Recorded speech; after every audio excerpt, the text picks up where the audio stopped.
What's up, everybody? It's Goddess Z, and I'm back with another episode on Holistic and Spiritual AF. Welcome back, fam. I appreciate each and every last one of you for tuning in, making this podcast great. And if this is your first time hopping on this podcast, then you landed in the right spot. If you're into topics such as how to connect with your ancestors, how to activate your divine feminine codes, metaphysics, we talk about all sorts of things, esoterics, and applicable tools that you can actually use to start to implement these in your life. Okay. This podcast airs every Friday at 6 p.m. Eastern Standard Time. On the first and the third Friday, I have a guest hopping on the podcast, sharing their wisdom, their expertise. On the second and the fourth, it's me coming in with my downloads and transmissions throughout the month. So be sure to go ahead and hit that follow, that subscribe, depending on whatever platform you're listening on. I'm all over social media at Holistic and Spiritual AF. That's and spelled out. And of course, you can check out my website for all the latest classes, what's happening, all that good stuff at holisticandspiritualaf.com. Okay. So let's get into today's episode because you do not want to miss this. Okay. Today, my guest is Mawiyah Kai EL-Jamah Bomani, and she is the author of Hoodoo Saints and Root Warriors, as well as Conjuring the Calabash, Empowering Women with Hoodoo Spells and Magic. And so, of course, I'm going to have all her information down in the description, okay? But I want to talk a little bit about her because this is powerful, okay? In this powerful conversation, we're going to be joined by Mawiyah, excuse me. She's a New Orleans-born writer, a priestess of OYA, Egun Medium, an eighth-generation spiritual practitioner whose work lives in the crossroads of hoodoo, liberation, and ancestral resistance. We are going to be talking mostly about her newest book, Hoodoo Saints and Root Warriors, Stories and Magic for Liberation. This just dropped in 2025. It's a spiritual war manual for navigating oppression, injustice, and survival through ancestral alignment and hoodoo cosmology. Mawiyah breaks down how working with the hoodoo saints, root work, and ancestral forces becomes not just spiritual practice, but political embodied liberation. We also reflect on her contribution in the film Sinners, the urgency of spiritual tools in trying times, and how storytelling itself becomes the spell work. We're also going to touch a little bit on her earlier work of Conjuring the Calabash, Empowering Women with Hoodoo, Spells, and Magic. That dropped in 2023. And that's a reclamation of womb wisdom, power, and protection for women across identities, including trans and queer women. So this episode is for those who know liberation is not theoretical, it's ritual, it's remembrance, and it's refusal. Okay, so definitely you want to hear this entire podcast all the way to the end. And I just wanted to show you guys the book here. This is the Hoodoo Saints and Root Warriors book, and get your copy. I'll be sure to have that information down in the description. And without further ado, y'all, let's get into today's episode. All right. Well, thank you so much for joining me, Mawiyah. I'm super honored to have you here. You're doing some amazing things out there. First and foremost, you are the author of Hoodoo Saints and Warriors. Hoodoo Saints and Root Warriors. Mhm. And this book just came out recently. Okay. So you're the author of that. You're the author of another book as well. You're also diving deep into closed practices, spiritual Mhm. practices. You talk a lot about women as spiritual leaders. So yeah, I'm like really excited to dive into this conversation with you. Mhm. So first things first, I want to kind of jump and talk into the book because I got my copy maybe a month ago, like right Oh, after it yeah. came out. Mhm. Yeah. So just kind of tell me how you got inspired to do this. Like, Right. what pushed you to do this? Well, the first book, Conjuring the Calabash, was more or less when I started working on that around the time of the pandemic. And so with that book, it was more about trying to get people interested again in our indigenous practices. So often we, in Black and Brown communities, we demonize our own work, right? And a lot of it is because we live in the West, and Christianity is the law of the land. And so anything that goes, against you, just praying for forgiveness and just working it out, and in the end, it'll all work itself out, is looked at as being wrong. And so I wrote the first book to try to get us back into this deeper understanding that it's part of who we are, right? And so if we want to really heal ourselves and heal our communities, then we need to reach back into our indigenous practices. And so once that book dropped, I thought about how we can further that. in terms of liberation, especially under the current administration where we are right now, and utilizing, our people that we look at as being sheroes and heroes, canonizing them as saints. Right. And so a lot of the individuals, it was divined upon to find out who would fit this particular book. And I just went from there to think about clients, people that I work with, problems, issues that they have in their life, and how they fit into the overall theme of each chapter. And so I knew that I wanted to have something that people could go to, and they could, just sort of feel like they could use it to fight as another tool in their arsenal. Everyday things that are happening for us, whether we are, gay, lesbian, straight, just, male, female, children, elders, how we, deal with the world outside, how everything is changing, this climate, how we can fight against that. So that's what's the impetus for this book. I love that. And I love how you said that the saints were divined upon, so Yeah. that always Yeah. makes things different. Yeah. Um, Yeah. yeah, so do you think that, and I love the fact that you said, hey, we need to start reconnecting with our roots and our indigenous Hmm. practices. I'm all Hmm. about that. So I'm grateful that you went ahead and wrote something on that. So do you think that this was something that like maybe came from your ancestors, like from a dream, or was this Yeah. just something Yeah. inside of you that just knew? Definitely the ancestors. My grandfather, when I sit with my ancestral altar space, he is one who always steps forward. So during my writing journey, it's always this conversation with my grandfather.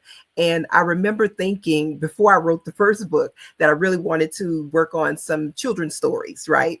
And I remember him coming to me constantly saying, "Not yet, not yet. We have to do this thing." And so it was just a process of putting it together. Like I say, we were home during we were shut in during the pandemic, and just really figuring out how to deal with clients, how to help them, how to help my family. And so, yeah, it happened that way, in which he just kept coming and I just kept writing, and so it grew from that. And then from, like I said, from the first book, seeing how much more was needed in terms of, I grew up, in New Orleans, and I went to Catholic school. And oftentimes when we hear about the saints, we always hear about white people. When we see the stained glass, it's always these white images. And I had a teacher there, Bishop Perry, who talked about, Marie Laveau being a saint, right? This person who did all of these things, but we only just think about voodoo, right? And in the Hollywood sense, right?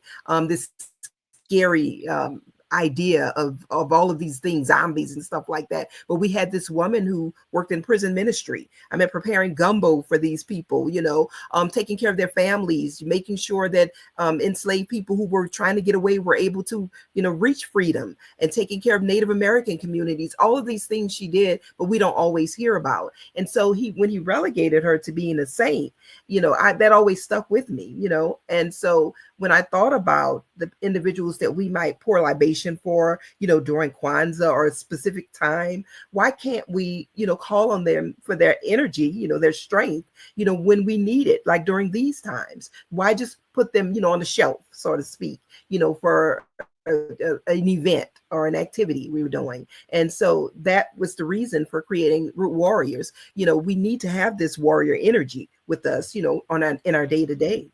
So yeah, and so my grandfather, he kept saying that, you have to use this energy just like you use your ancestral altar space, right? You talk to them on a regular. You have to use the energy of all of these people, our sheroes and heroes, because they want to continue to impact our lives, right? They don't want to just have us, just show them off. Oh, we thank you, we love you for the life you live. They still want to be able to be integral in our success.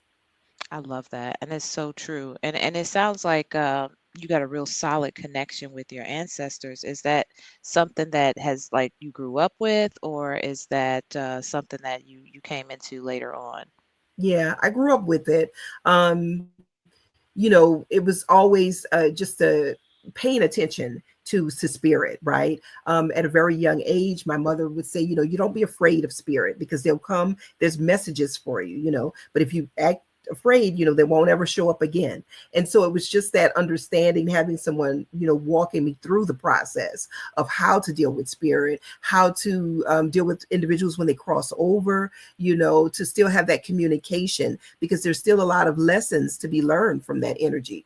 And so, yeah, I know a lot of people don't get that. A lot of times we're told when they, especially, growing up in the Christian household, right? We're often told if they're dead, they're done. And if you hear anything from them, that's not a good sign. Right. That's evil. That's, you need to put that to rest. But it was always this, we need to still have this connection with these individuals, because they still can, assist us in what we need to do. I love that. And I love that for you. Because like you said, that was not my story. I've talked about that a Mhm. lot. I came from a religious background, and no, like you said, that was demonic. There was Right. nobody to talk to about that. But as a little girl, I always had this connection with them. And I Yeah. just didn't know who they were until later Hmm. on, but I know Hmm. that they was always there. Yeah. And they was helping, like you said, through the whole Hmm. life. That's Yeah. how I Yeah. look at it. And Yeah. I've got this immense love for my ancestors today. Hmm. Hmm. So I love that for you, that you were able to grow up that way. You sound very strong. I feel and hear the warrior in your your bloodline. So I'm glad that your grandfather was like, oh yeah, we could do the children's book later. Yeah. He was like, no, It's like not right we now. got He was this. liberation right Yeah. Right. Right. Right. And it was so funny because you know how you send off all of this information, you're trying to get an agent for this, and you're trying to just get somebody to look at this, and immediately when I started working on the liberation work, it's like, oh yeah, we want that, and I'm like, oh, he was right. now. So it just wasn't the time for that. But and even and now, coming into it and people wanting to talk about root warriors and wanting to talk about the first book, I really see the need of it, right? Yeah. I really see how much people have been blessed by the work. So, yeah. Yep, that was going to be my next question. And I'm actually going to get the other book as well because I saw that and I saw how the other one I probably want to have first, and Hmm. then dive into this one. But this is Hmm. definitely a very, very detailed. Just from what I looked inside of there at, I'm like, okay, yeah, this has got some real solid information in there. So, what has been some of the responses from your work from other people? A lot of it is just the fact that they're happy that they have the information together, right? They have psalms, they have Yes. stories. Because my idea is, I never wanted to have something where it was just formulas, recipes. You see lots of that. I wanted to have a lot of our history, Hmm. as well as what people are dealing with today, because a lot of it parallels, right? And I wanted people to be able to see that, a lot of things that we deal with as adults, as women, a lot of things that men deal with, a lot of things that our children deal with. I wanted all of that to be recognized, and so people are saying that they feel seen. That's what I get a lot of. I was talking to a gentleman the other day when I was at work, and he was crying and he couldn't get it out, but he was saying how happy he was to, because he's dealing with a lot of racism at his job, right? He's a gay Hmm. male, but he's also somebody who feels like, I know my job, but I'm constantly getting this pushback, and to have something that I feel like right now I'm able to use, jump in and use. And so I really wanted that for people. I didn't want them to have to go out and buy a whole bunch of tools. I wanted them to Right. be able to use what they had in their home. I always think about, what do you have in your cabinets in the Yep. kitchen right now? You got water, you got some soil, let's work with that. Things like that that are easy, for us to access, and instead of, $50, gemstones and all this other kind of stuff that we don't have time for, right? Right. Yeah. I love that. And that's how my ancestors are too. They're very, like you said, use what you got because that's Yeah. what they Yeah. was doing. They didn't Yeah. have no They didn't have malls time and to go that. check the toilet. They didn't say, hold up, Right. master, let me go to the store. Use what you got, Yeah. and I love that about them. Like anytime I've had to do any kind of ancestral work, and if they did request something, it was always like inexpensive. Yes. Like you Yes. said, it was more about the intention behind Right. it. It was more about the Right. connection and the Right. ritual doing it. Yeah. So Yeah. I And love that. I think that that's what people, a lot of times they they watch TikTok and they see the Right. videos of the rooms and the shrines, and they think, they get kind of scared. Like, I can't do that. It won't work for me because I don't have all those things. And it's not about that. And so I really wanted people to see that with both books, that that's not what it's about. Your intention and what you have at your disposal. If it's just a sheet of paper and a pencil, work that. You know what I'm Right. saying? You have to work what you have. Yeah. I love that. And I love that bridge that you're creating for us to so that they can see what real root work is about. Hmm. It's not Hmm. all that trendy, flashy stuff that No. we see. It's Hmm. behind closed doors. That's right. It's That's right. And you it's and your messy. You're ancestors. gonna be dirty. You're gonna do, you know what I'm saying? It's not gonna be clean and cut and all this pretty Right. stuff. And yeah, no, it's Yeah, and you're not not. going to do it perfectly when you learn it, No, but you will not. that's the practice of it. There's Yes. been times I'm like, "Oh, I forgot to do that," Yeah, So, yeah, but my yeah, ancestors yeah. like, "Don't worry, we got you protected." Right, right, right. And maybe that wasn't called for. Just that's why you forgot. Right. You didn't need it, you know? Right. Yeah. Yep. So I love that, and Mhm. I love to hear that we're doing that. And because, like I said, I remember not having that or not, maybe it was out there, I don't know. But like I said, being somebody coming from a religious background, I was very Mhm. lost as to how to do things. And then there were certain things, like you said, TV made it seem like something Right, else, and you don't trust right. nobody. So Yeah, yeah, to yeah, know that you're yeah. doing that work, I'm really Yeah, yeah. excited And to about see that. ourselves too, that was another thing Yes. for me. We go to the stores, we go to the bookstores, and we find these books, and a lot of times we have to piece ourselves in parts of things that we see, or we're not quite sure that the author is a person of color, right? Yep. Because with AI and all these other things, we can paste somebody there who look like that for the next 20 years, and you're like, you find out that this person wasn't even real, right? Yep. But so all of these different things. And so I wanted people, especially like now, to see me and to see that I've been doing this, and this is what I do. And so yeah, yeah. I'm So and I'm and glad you said that's that. been a major response as well. People are like, oh my God, I can see you. I know, that you're a real person. And I'm not offended by that, because I do understand, because I understand buying the books and thinking Mhm. this person is real, and you find out that this person does not exist. So yeah. Right. Or as somebody Yeah. that don't look like you. I mean, that's Exactly. Oh trust me, yeah. I know now when I'm looking at books to go to the author page. Yeah. You Oh know, yeah. you Oh got yeah. to and you got to see their body of work. And there's been some books that I'm like, "Oh man, like there's no Yeah. way you could be telling this from my perspective." And if you do try to get it, Hmm. there's going to be some sort of colonization, some kind of Yeah. colonized, Yeah. Eurocentric, Yeah. watered down, Yeah. Oh, yeah. um, Oh, yeah, yeah. like where they're just going to soften the blow a little bit. But yeah, Mhm. so I'm glad Mhm. that you're out there doing that. I want to talk about the saints in Hoodoo and Black folk traditions. Saints show up differently than they do Yeah. in the Catholic. So, like, can you talk about how the saints function in Hoodoo and root work? Okay. Yeah. So for me, in Hoodoo, the saints, like when I talk about sheroes and heroes as saints, right? They function as they did in the world. Like we talk about Mother Catherine Seals, who I talk about from New Orleans, right? Hmm. And this woman who needed some help in her life. She had gone through some bad marriages. She was had a lot of abuse, and went to see this guy, this man who was a faith healer. And he said he didn't do anything for Black people. That wasn't his thing. And so when she went home and she prayed about it, and in this hope and this anticipation that if God delivered her, that she would open herself up for everyone, and she did that, right? And so all of these people came to see her. Zora Neale Hurston wrote about her. And so and white people came, everybody came, right? And they Hmm. they sat in the back, because she told them, you're gonna get some of what we've been getting. I You love can it. show up, but you sit in the back, we're up in the front. And you had Native people, Native American people, you had all of these different groupings of people. And she was a healer, and she had lots of jazz music playing. I mean, when she died, she had one of the biggest jazz funerals the city had ever seen, Oh, over a wow. thousand people. But she was somebody who catered to the community. And so there was a lot of hatred because of the Black and white element coming in there, right? But she was firm about taking care of women and children. The innocent blood is what she called them. And so that was her major focus. How do we heal women and children? Because she remembered the time when she was seeking healing and that didn't happen. And so just from things like, using Epsom salt and, witch hazel and these just things, just little Right. things that you might have. I mean, she would use that in her curative methods. And so canonizing her, we can call on her to protect us. Women who may find themselves, in abusive relationships, right? Right. Women who may need to have protection for their children. We send our children off to college, off to school, anywhere, right? And look for that protection. And so that's how she would focus. And in the book, I talk about creating a shrine for her, right? Or altar space.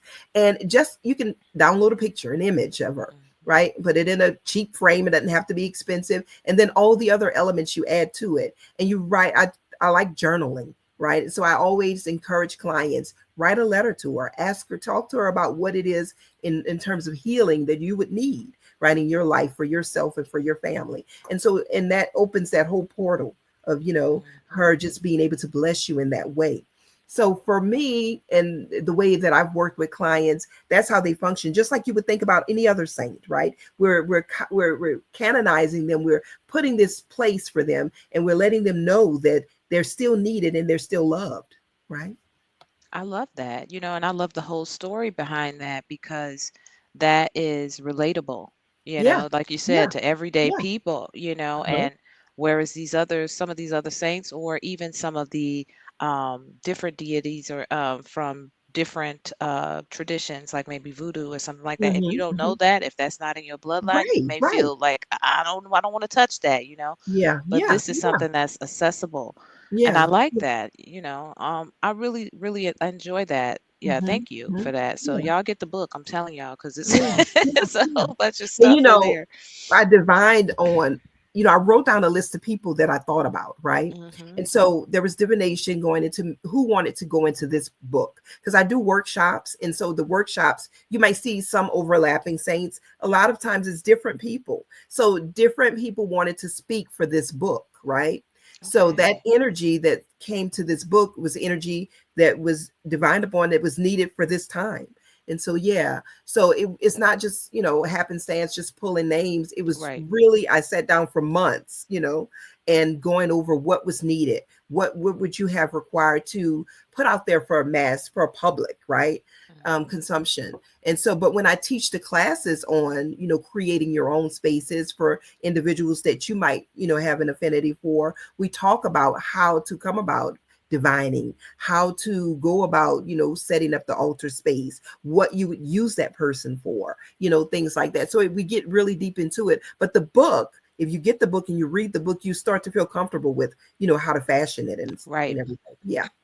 And that's what I was going to say. That's really important too, because I think that some people who may be just starting out, they don't Mhm. realize that your ancestor altar is separate than when you're Yes. doing work.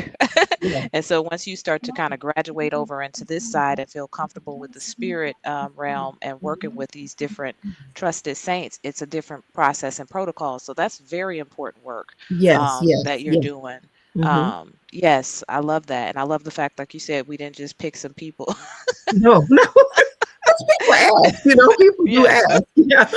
Yeah, so that's Yeah. good to know. But that doesn't surprise me with you, Hmm. because it seems like everything you do is intentional and ancestor led. So Hmm. so awesome. So you talked about the Psalms, which is Hmm. a big part of Hoodoo.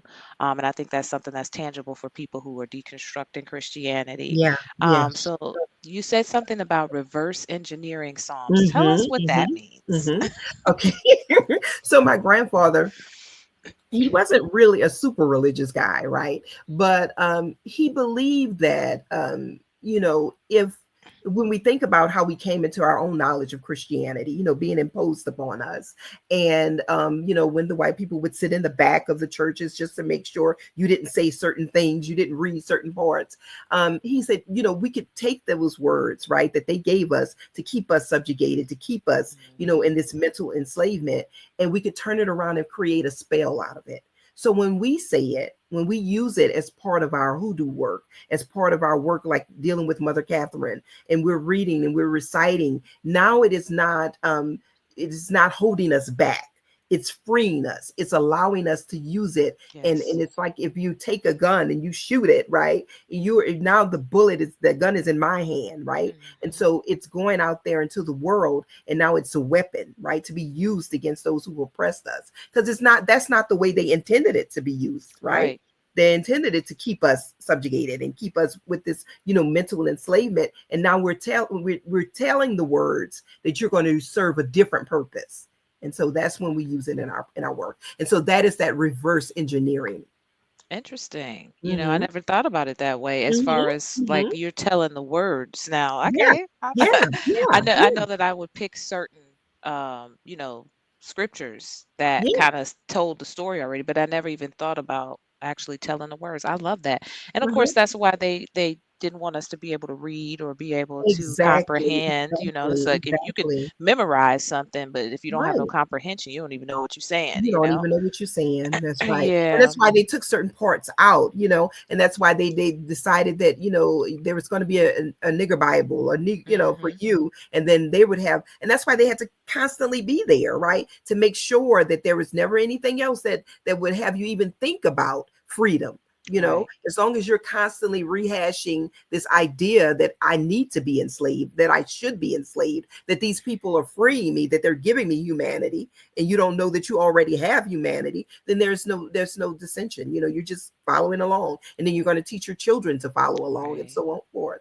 But when we say reverse engineering, now we're saying no, we see what this is, and we're going to use it in a different way. I love that. I don't think I've ever heard that, but that's Mhm. I mean, perfect. That's why I always say our ancestors was brilliant. Yeah, They yeah. were brilliant. They were brilliant, especially for the conditions they had during that Right, time. right, And right. then also, if you even go back further than that, then we're going to put this in the DNA so you can Hmm. activate that and it can't be stolen. And I, That's right. That's right. That's I was right. like, that's brilliant. I'm like, you know what? That's brilliant. Hmm. And that kind of brings me to my next question about closed practices, because um, there's a lot, like you said, we see on social media, Yeah, particularly TikTok, that I'm looking like, what are you doing? Particularly yeah, when it comes yeah. to hoodoo. Hmm. Some of the other practices, not so much. They've maintained that Hmm. closed container. But with Hmm. hoodoo, how do you feel about closed practices and hoodoo? Like, where do you think hoodoo falls in, whether or not it's Yeah, closed or yeah, open? yeah. Well, when I was taught, when I learned about and became really ingrained in it, the lessons were that it came from us being, our enslavement, right?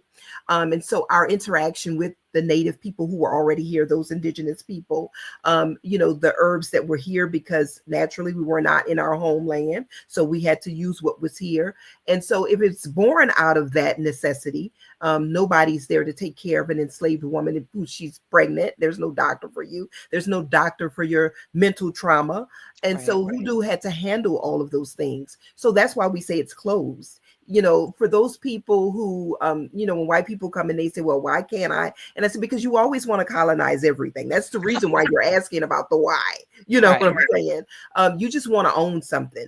And so you can go and do Wicca, you can go and do Right. whatever your folk magic you want to do, but this has its own purpose, and it's steeped in this need and this desire to be protected, to fight. And so you don't have those same needs, you know what I'm saying, that we have in this way. And so that's why we say it's closed. Now, oftentimes they want to jump in, because whereas when we look at practices like Vodun and we looked at Ifa, there's initiations that we Right. know.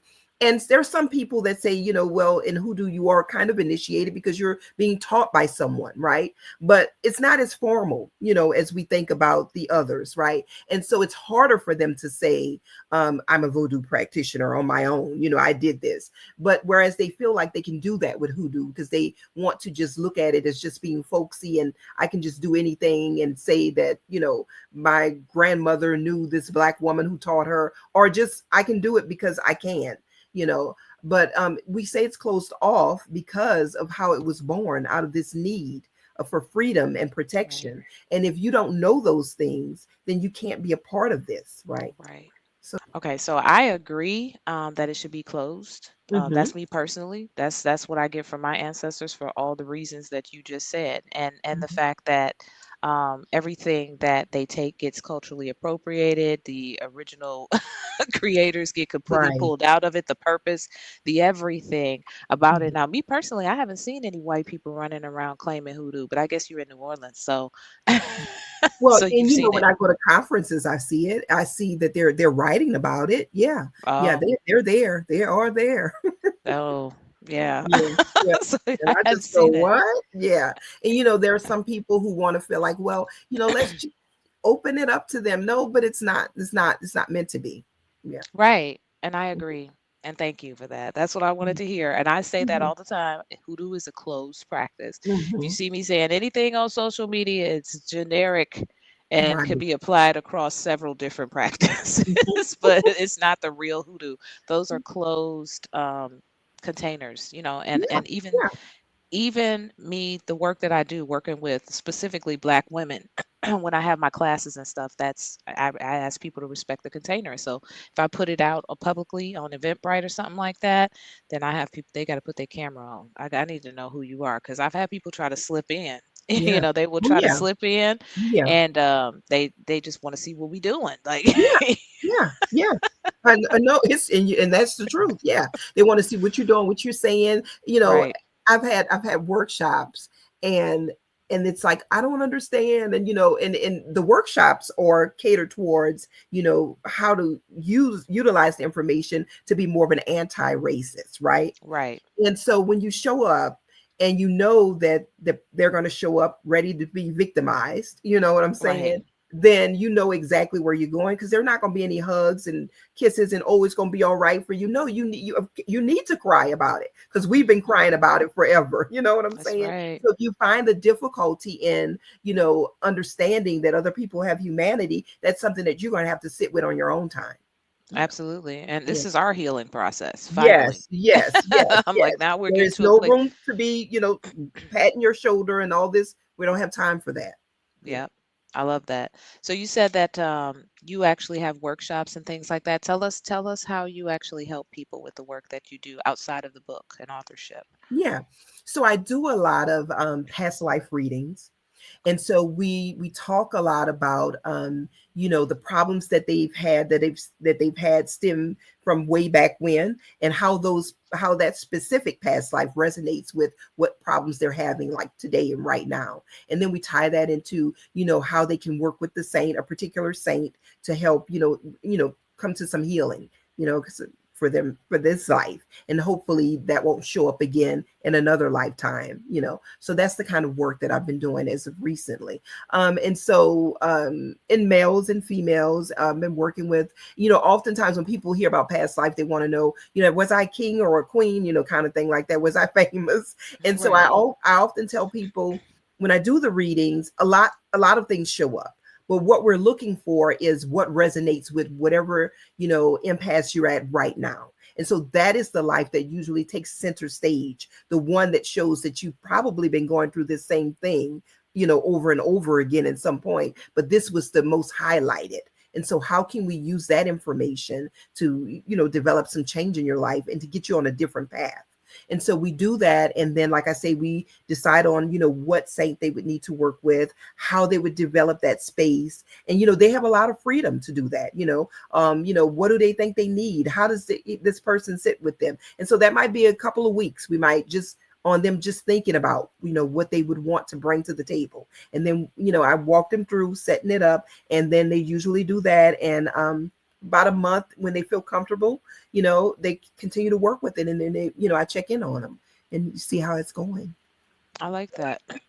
Yeah, I like that a lot because, like you said, it's not going to be what you want to see. It's No, going to it's be not. what you need. It's gonna be what you need. Just like when people get, divining from the ancestors. And I tell people all the time, like it's not going to be, I give it to you straight like they gave it to me. Yeah, me too. Me too. And it's not going to be, colorful, sugar coated, watered Mhm. down. It's going to be what you need. May not be what you want, but it's always what you Right, need. right, right.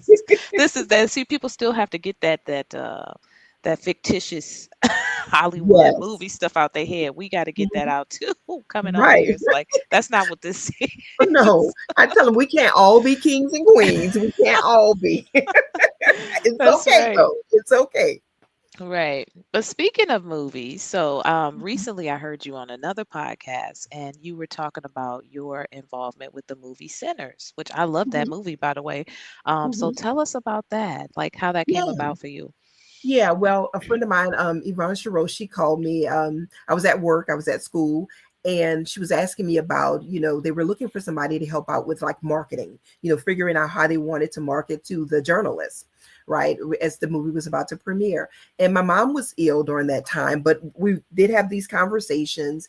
And so at first it was more or less, how can we package kind of like trinkets, to give to the journalists. And it was like they wanted like juju bags or mojo Hmm. bags and things like that to give to them. And that was the big idea. And we could give it to them, and they could go off, and we could have maybe a little paper with it that talks about what's in it and things. And so I let them give their spiel, and and then I Right. said, this is a real serious practice. If you do that, then you take away from the movie, you take away from all of it. Then you have a large group, a population of people who are anticipating this movie that are going to lose it. Right. If they see this like that, they're going to lose it. And so it was probably about three or four conversations, and then they were like, "Okay, well, we'll scratch that." And so I was happy that they did that. At first, I was really nervous. I was thinking, because I'm they're probably thinking, who does she think she is? We're gonna go with this anyway. We'll just talk to somebody else. But I kept stressing to them that hoodoo is serious. It is a Yeah. real practice.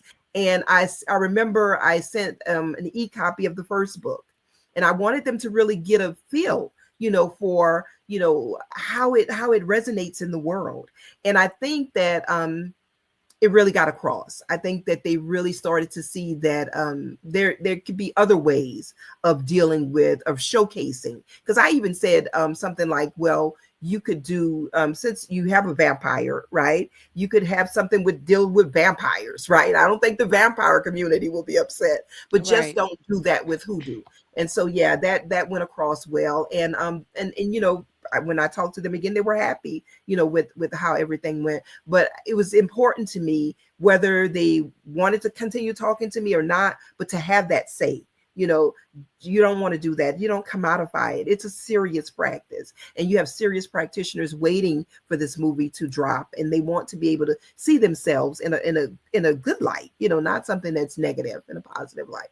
So yeah, I love that. And I love the fact that you maintain the integrity of yeah, our practice. yeah, That to me is like very important and I feel like I'm glad they called you and not somebody yeah. else. Yeah, because And some people would jump right to it. I'll make them, yeah, and yeah, yeah. So yeah, yeah, sell out in a heartbeat. hmm yeah, So, so so thank you for keeping the practice closed hmm and I saw the movie and that was everybody got what they got out of it, different yeah, aspects and yeah, pieces. yeah. But of course I was drawn to the hoodoo and I thought it was hmm very tastefully done. I thought so too. It was beautiful. Yeah, it was very tastefully done and they had just enough in there, not too much. And for those of if you know, Yeah, you know, yeah.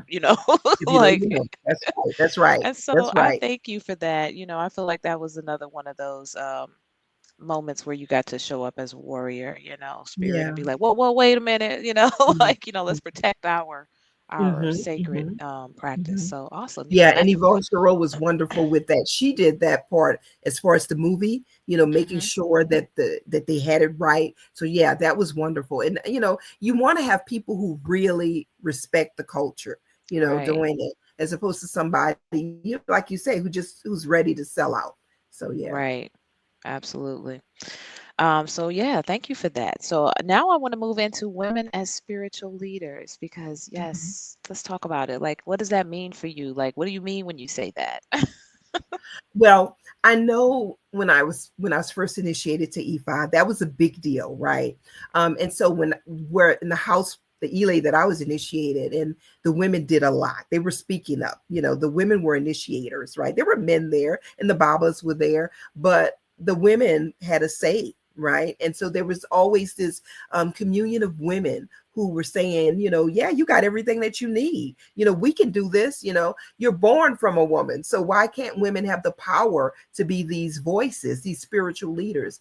But so often we don't see that. We see women relegated to singing in the choir or, bringing the priestess water or whatever, but they're not, out front. It's like, it's almost, this whole idea that God doesn't call women, Right. because of whatever reason. And so, I want women to feel like they can step out there and they can say and they can have their say and they can be a voice for their family. Even if your family is your church, so to speak, right? You can be that leader of that family, and be the spiritual head. And I don't want them to be afraid to do that. And so with the first book, that was really what I really wanted to push. It's this idea that, it doesn't matter what your job is, what your educational background is, if you have this connection to spirit and you're developing a deeper connection to spirit, then you can be a leader. You're a leader. You don't need to look to somebody else to tell you what to do, because only you know that situation and your voice and your association and how you feel about that connection. Only you can do that. They can't bring you to God, or to Right. goddess. You have to be willing to do that. And so I just want us to be able to say that we can step out there and be good and be firm with that. And we don't have to look to another gender to be able to lead us. I love that. And that's so Mhm. true. And I I have my thought process as to how this all started, like where women got this reduced role. Like, what Mhm. do you think was the cause of this, particularly in traditional African spirituality? Like, how did we adopt this? Or has that been something that it always was like? Was it the culture always like that, or was it something that we adopted based on? I think it was adopted based upon the colonization, right? This idea of these, when women had this role of being midwives and they were, they could be doctors and all these healers, and then all of a sudden we want to say that that's evil, right? And they shouldn't be doing those things. And if a woman's going to have a baby, she needs to go to a man, and he's the doctor, he's the one. And so I think it just started to bleed over into everything, right? Hmm. So now we don't want to listen to you as far as being, someone who has these visions, right? You're this spiritual person, that's you're demonic, that's evil. You can't do that, And so I think it just started to just bleed over into how we look at everything that we do. We start to judge women in whatever role they take. Can you run a company? Can you be the leader of this school? Can you do any of these things? Because you're a woman, and you're iffy in your thoughts. You have a cycle, so that means you're crazy, half of the month or whatever. So Right. yeah, I just think that it was this whole idea of men needing to find their own place, right? And then finding that, usurping the power that women hold. Yep. And that's pretty much the same thing I was going to say in a different way, which is that they adopted that patriarchal Hmm. construct, which, Hmm. overtook, which really was never our thing. That's what No, always confuses me. I'm like, how did y'all right, adopt that part right, of colonization? right, right. Exactly, I'm like, that's exactly. not our stuff. Like, No, that never had anything to do with indigenous practices and no, stuff like that. So never did. yeah, and women, like you said, women were doing a lot and right on up there, and it never was a competitive type of thing. It was No, just the no. roles, that It we was just a carried. role. It was just a role. Right, When you think about it, if they're out there hunting and you're there, you have to take care of everything else, right? So you're going right, to be more ingrained in the herbs, and you're going to be more ingrained in how to take care of the family and the right, nucleus that's here. So it's not oh, I'm better than you. It's just, right. where I am, I'm going to have to learn this terrain, just like you have to learn how to survive out there on the hunt, That's right. So yeah. I love that. Yep. So yeah, so I want to talk about something a little, it's all kind of all encompassing power, responsibility, and discernment. Okay. So as people start to step into working with these different hoodoo saints and working with Mhm. separate altars, what do you want them to know about responsibility with that type of spiritual knowledge? Yeah. Well, the main thing is, make sure that they're definitely empowered, but make sure that you're always doing something for your community. And that Mm, keeps you grounded. During the pandemic, when people were calling me because they couldn't get out to church and everything like that, and they wanted readings, they wanted to know. And I would say, when you do go to the grocery store, right? in lieu of paying me, you don't have to pay me, but get some extra canned goods, leave them on your neighbor's porch, or get some school supplies and put them in a bag for a kid who may need some things while they're home, right?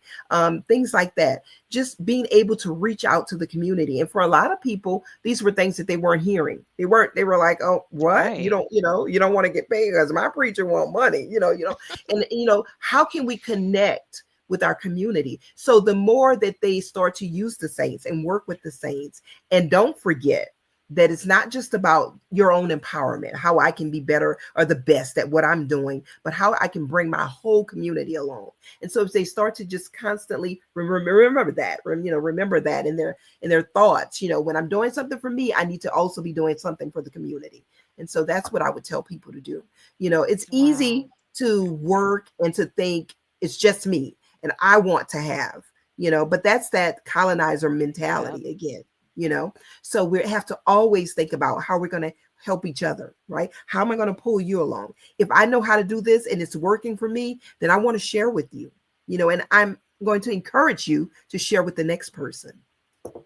I love that. You know what? I don't think I've ever had anybody say that. We also all we forget about the whole service and giving back Yeah, aspect. Like you yeah. said, it's another one of those constructs Hmm. of colonization that when you said that, I was like, oh yeah, like Yeah, yeah. what the heck am I doing? I have gotten, tablets and pencils and placed it on the altar, for Mother Catherine Seals and blessed it and then dropped it off at a school. And nobody has to know. Right. I'm not going there to say, hey, it's me. I did this. Can you give this to a kid that needs, right? But it's already been blessed by that altar space. And I'm going and I'm moving on to the next thing. But that I love helps me that. as well. Yeah. Absolutely, and I think that needs to be said more often. So I'm grateful that you said that. So thank you for that. You're welcome. Yeah, you got me thinking now on that one. I was like, am I doing enough? Because it is easy to kind of get like it's just me. I'm an empty nester now. So, I ain't got Yeah. nobody to think about but me. So then I could be now I'm like, oh yeah, okay, now let's get the career going. Let's get the business Hmm. going. But yeah, but for Hmm. what? Really, Hmm. and Hmm. that's a big part of what our ancestors are doing. It's not just elevating myself, my family, but it's like, okay, now you've done all this healing, you got to a certain point. Now what are you gonna do to help the community, like you said? Right, right. Yeah, so beautiful, beautiful. All right. Well, this has been an empowering conversation. I want to go back to the book because that's where this started. And I Hmm. just want to ask you, what is it that you want your audience to know about this book, and like, why should they get this? Well, I want them to know that it is truly a book about liberation, how we can heal. I offer a lot of detailed information about different historical people, but also there's a lot of client, detailed information. And so I always ask the clients, but there was always a lot of, situations that I think that parallel our own lives, and so how they'll see themselves show up in a lot of the stories, as well as there's a reading list, and I encourage people to take one book and just get your little group of people together and start talking about it, reading that book and figuring out how that fits into your healing, how that would fit into community healing, because that's how I do it. I think about how it could help me personally, then how it could be something that could encourage the community. So I definitely have that in there too. So because I'm never just thinking about me as a writer. I want to think about our community and all these other people that we might not really, hear about anymore, but their books are still in circulation and it's Mhm. easy to get. And that'll also be a challenge for us to be better, to grow more, not just in our knowledge, but in how we deal with each other. I love that. That's beautiful. So yeah, so you guys can get the book at your website. Is that the And, best place to get it? they go to any black bookstore, any BIPOC bookstore. That's where to go. I I'm love telling it. people, yes, yes. So yeah, I'm definitely going to put the information down in the description as well. And then just tell us one more time, like how we can find you, like all the services, if you got any classes coming up. Yeah, yeah. Yeah, So definitely you go to my webpage, Mawiyah Kai EL-Jamah Bomani.com. You can find me on Instagram, Mawiyah Bomani. And I'll be in Atlanta on the 3rd of January. And so it'll be a book talk. We'll do a little bit of ritual, a little bit of ritual.